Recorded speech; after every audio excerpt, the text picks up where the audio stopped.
All right, welcome everyone. Welcome back to a conversation with Tiffany. This is Pink Couch Conversations. I am your host, Dio, and we have the amazing Tiffany Moore here with us over at USC. So, Tiffany, I want to give you the chance to introduce yourself, share your name. I already shared what your law school is, but talk about that as well. And then also, the beginning question is going to be, what is your favorite thing about being a woman in law? So I'm Tiffany. As you heard, I go to USC in LA. I love it. Highly recommend as a law school. I think it's the perfect place for me. Mhm. Um, for undergrad, I went to Berkeley. I come from like an arts background, and I want to do entertainment law. So that's my whole shtick. Um, Yeah. and my favorite thing about being a woman in the law, um, that your voice is necessary, is needed. Yeah. Um, you have a lot to contribute Mhm. that other people don't have, and yeah, that you're needed Yeah. and valuable and unique. Yeah, I love that. I love that so much. That's so true. You kind of touched on this a little bit, but I'm really curious about like how did you get from your undergrad to a USC? Like, did you take gap years? What did you major in? Like, what was Yes. that journey like for you? So I majored in theater and performance studies at Berkeley. Um, I come from like an arts background. My dad was a musician, very musical family. I always sang. So I always knew that I wanted to do theater or music. And it was very, I did a good amount of performing, but it was very like theoretical. I just learned a ton about theater and performance in general.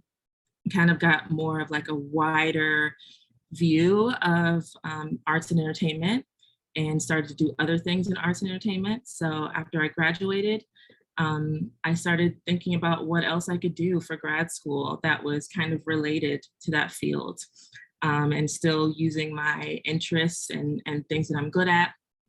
And I just kind of I just stumbled upon law.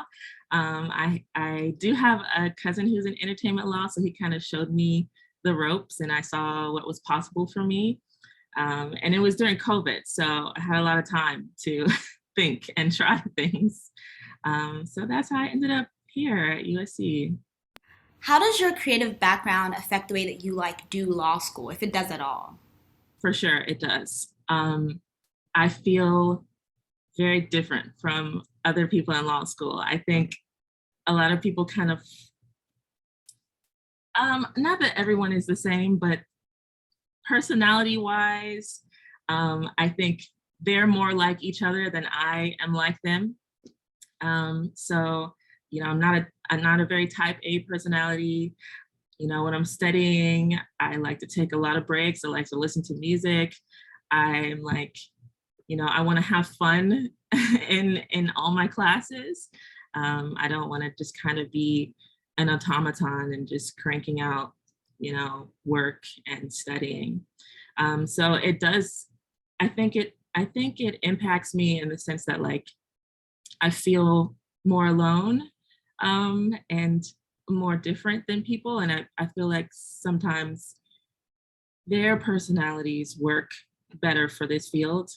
But kind of like what I was saying about being a woman in law, my perspective is very unique. And it's very, we need all types of lawyers. So, so I'm glad to be a little different here. I love that. I love that so much. I'm actually curious because if you're saying that, the differences make it a little bit difficult to feel like you're like them, how Mhm. does that impact the way that you've built or are building community at USC? I think I try my best, like as far as who I study with and um, who I partner well with. Like when it comes to studying, I try to stick to people who are more like me, um, just because I think it doesn't work to be working with people who work differently than you do. But I think community wise, you know, at USC, it's like I'm in the minority in a lot of ways. Um, so I'm forced to have community with all types of different people, and like get along with all types of different people, which is good. And not everyone is going to be exactly like me. So I think that's valuable in a different way. But as far as like how I work, I think I try to stick to people who are kind of like me. Yeah, no, that makes a lot of sense. That makes a lot of sense.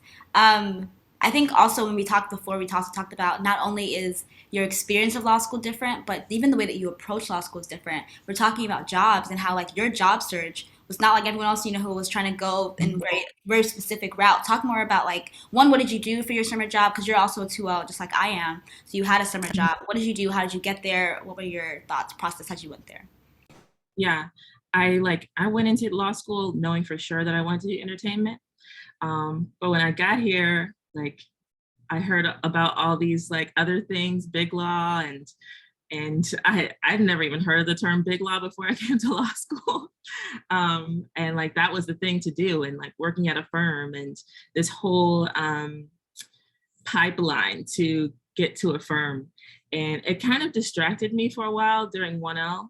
It was like, oh, that's the route that people take here. So that's what I'll try to do. And it didn't really fit well for me. And I saw other people being super successful, like from the time, I think it was like from December and fall of 1L, all throughout the end, it was like people posting on LinkedIn their jobs that they're getting, and they sound really great, and I have like nothing. But entertainment, like when it came around, it was like, some people were saying, just take anything at this point. But entertainment, actually, they post their jobs like toward the end of the school year. So I got my job, I think, late April, and it was Sony Music, which is like, it doesn't get any better as far as entertainment jobs. And I just kind of like, that really taught me to kind of stick to my guns and like do what I came here to do. There are a lot of different opinions about how to go about going into entertainment. And I don't think there's a wrong way, but I think there's a wrong way for me. There's a wrong way if it doesn't fit what you want to do. So I loved my experience at Sony. Yeah, it kind of made me want to be a music lawyer. I kind of like was floating around in entertainment for a while, maybe focusing more on TV film, but I got to do a little bit of everything actually at Sony Music, because I worked in premium content with like TV film podcasts, and then in general we're in, it's a music company. So yeah, it just like really like solidified what I want to do. And it really is like, because law school really was so tough for me, and just definitely didn't feel like it fit me at all, and I was considering leaving, it felt really good to enjoy my summer job. Yeah. I'm really curious. When we first spoke, like I asked you like what experiences surprised you, and also like what was your favorite part. So I would love for you to share that, because I know like no matter like I think people know this in their minds, but the physical embodiment of this is like when you're in these spaces, you're typically one of a few Black folks. Mhm. So like what has been your experience with being like with that, and then also like experiences that surprised you about being at Sony, and your favorite part. Um, I think just in general, it was very surprising that I liked the work. I didn't know how I would like, I never worked in the legal field before. I had no legal experience, and I hated law school. So I think it was just surprising how great it was. And um, I think my favorite thing was, if you're working in entertainment, for a firm, I don't know what that's like, but I think there's a little bit more distance between you and the artists, or the whatever you're working for, companies, and it feels really direct working like in-house.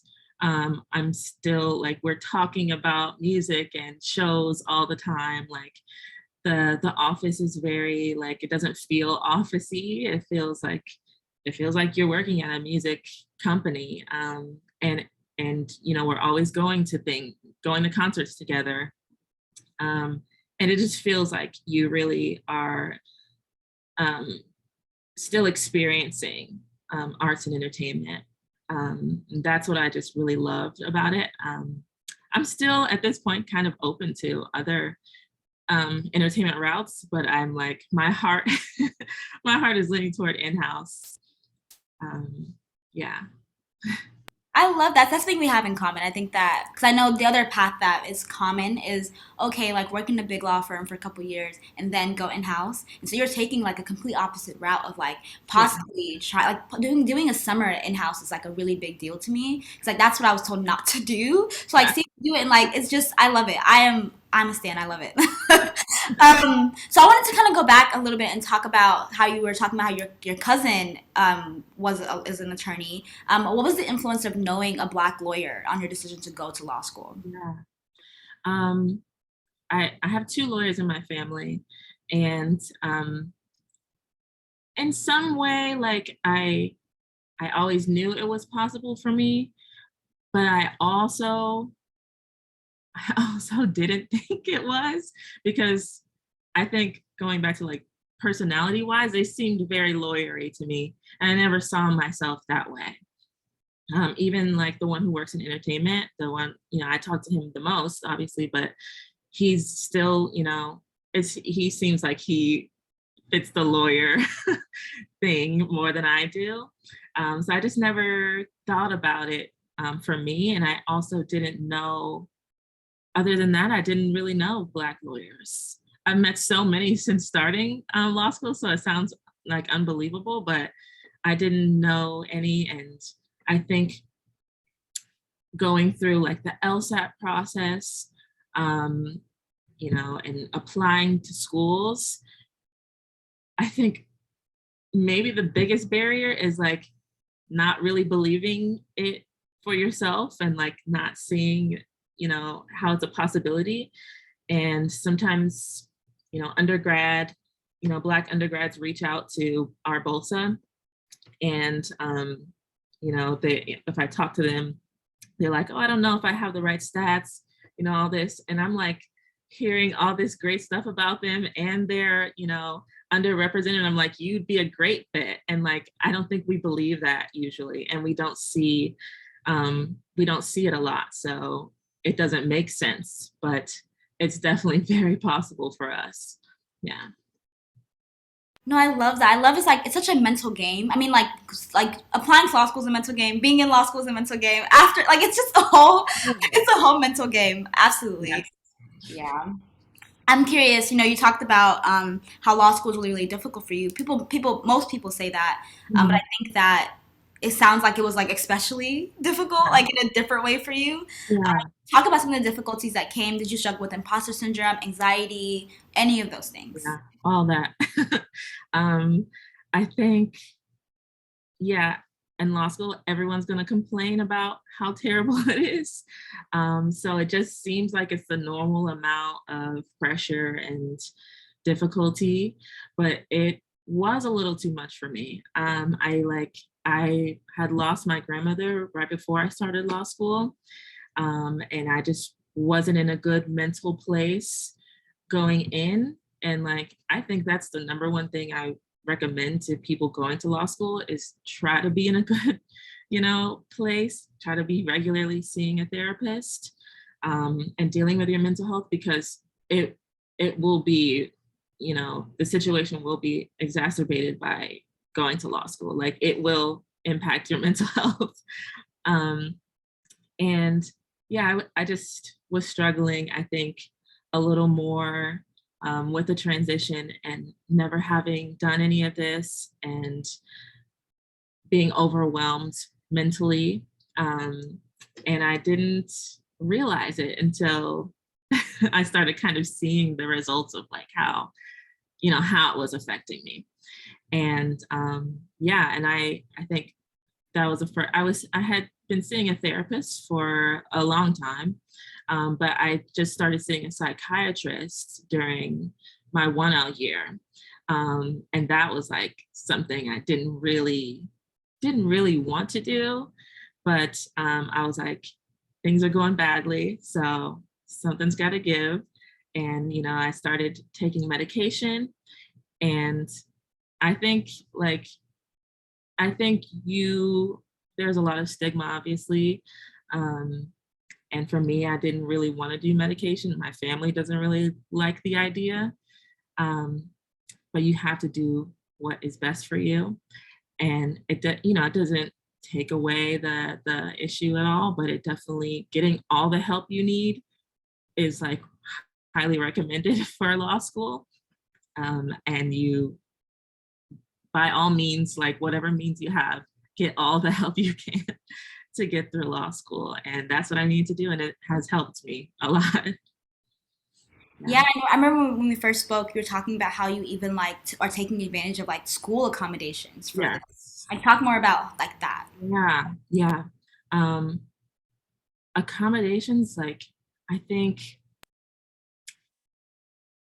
as Black people, as people of color, um, there are a lot of things that we just deal with and keep it moving. And like, that's kind of our, I don't know, it's like we feel like we're doing too much to like take advantage of these things that other people, maybe our white counterparts do freely. And like maybe they've been seeing, psychiatrists and getting accommodations since they were small and haven't felt anything about it. But we just kind of like, a lot of us have experienced trauma and just had to go on with our lives. Um, and even getting accommodations, I was afraid to like tell anybody that I had accommodations. I didn't want them to think like, oh, she's getting extra help, and it's not. Yeah. And so it's like, but the people who are giving accommodations, like, they know what they're doing. They're not handing it out to people who don't need it. If I saw a psychiatrist and I like went through all this with the student affairs and a disability office, then I need it. It's like accommodations for me. It's like it's it is what it says. It's not giving you a leg up. It's like bringing you where other people are, so that you can achieve what they're achieving without any help. Yeah. Oh, I love that. I love that you brought up how like yeah, like our counterparts who are not black, especially black women, we feel like we just need to like do more, carry more, like, oh, we can do it, we got it, we got it. And I'm like, so that's why I really love this new like movement of just like, no, I'm weak. I can't. I'm soft. I am unable. Please give me all the help you can give me. I love it. What'd you say? Like, I'm not strong to carry. I'm not. Like there's a place for resilience, but like that whole like yeah, put it on my shoulders, I got it, I will carry it all the weight, like absolutely not. It makes no sense. And so I personally, I just want to say this, I'm very proud of you, one, of like getting past that barrier of like the fear that and the stigma, I'm not gonna say this word right, the stigma of like people's perceptions of you, your family's perceptions of you, and be like, no, like I need this, I'm going to get what I need regardless of what people think of me. And then not only getting past that barrier, but then like getting the help that you need, and not only that, but talking about it, like that's Yeah. huge. I feel like you just are hurdle after hurdle, you're just like, nope, no, I don't care, I need this, other people need to know they can do this too. So I just love that so. Yeah. And actually, like, one L asked me if, like, he told me, oh, I have accommodations. What do you recommend? Should I use them? I'm like, yes, yes, yes, use it all. Exactly. People need to hear that. People need to see that people who look like them are also, or people who are also in their position are doing what they think that they need to do for their own mental health. And so it's Yeah, perfect. yeah, Perfect, perfect, perfect. I'm very curious because therapy and seeing a psychiatrist is like one of like sounds like the foundational way that you are staying grounded and like protecting your mental health. Are there other ways like just like ways that you're like having fun and enjoying your life that doesn't yeah, involve therapy and psychiatry, but like it's also like it's helping you stay grounded for as sure. a law student? Yeah. Actually, like, I'm just very passionate about taking care of your overall well-being. Like, this year, I'm VP for our Law Students for Better Health, and like that's all we focus on is like doing hikes or like having game night. And like a big part of this year is like I'm doing more social things and I'm enjoying myself at the point where I feel like it's taking time away from my studies and but I didn't feel like I could do those things during 1L, and I was already feeling badly mentally, and just like isolating myself and not doing things that I enjoy is like not going to help that at all. So I definitely take time to do social events, do like physical, take care of my physical health, um, and do things that I love, especially like I'm here for, entertainment. And if I'm not like doing the things that brought me here, it doesn't make sense to me. So, when I can, I like go to the theater or, go to maybe an on-campus concert. And I try to perform myself. There's not a whole lot of like outlets that I've been finding, but I take every opportunity that I can. Like I was in a choir for a little while this semester, and I do this thing where I like sing on Instagram, and that brings me like a little bit of joy in my life, singing on Instagram, and also like using Instagram in general. Different people have different opinions on social media and like how much or how little you should use it. But me, it like makes me very happy. It's how I engage with people socially throughout the week, without leaving my house. And it's something that I love, so I'm going to keep doing it.